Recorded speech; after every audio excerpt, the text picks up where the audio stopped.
bu əmələ gəlirsə. Deməli, normalda alkanların 1 molunun yanmasından 1 mol yananda N plus 1 mol nə əmələ gəlir? Su əmələ gəlir. İndi bizə də deyir ki, N mol su əmələ gəlir. Və alkanda rabitənin əmələ gəlməsinə sərf olunan ümumi orbitallar. Biz bilirdik ki, ümumi orbitallarımız alkanda nə qədərdir? Deməli, 4 dənə hibrid orbitalımız var idi. Yəni 4N. 2N plus 2 də qeyri-hibrid orbitalımız. Cəmi 6N plus 2. Ümumi orbitalların sayıdır. Baxın, 6N plus 2 ümumi orbital olanda biz nə qədər su alırıq alkandan?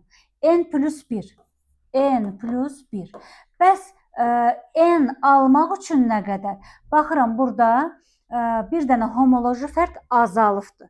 Bir homoloji fərq, mən bunu demişdim sizə ki, neçə dənə orbital gətirir özü ilə? 4 dənə hibrid orbitalı, bəli. 2 dənə də qeyri-hibrid orbital. Deməli, bizdə bir homoloji fərq azalanda, çünki buradan biz görürük ki, artıq azalma baş verir. Çünki bir dənə CH2 çıxıbdır.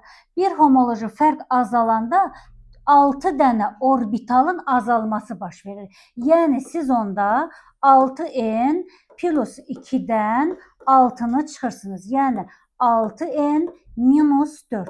Bu bir üsul. İkinci nə edə bilərik? Əgər bir homoloji fərq azalma baş veribdirsə, onda bizim karbon sayımız N-1'dir.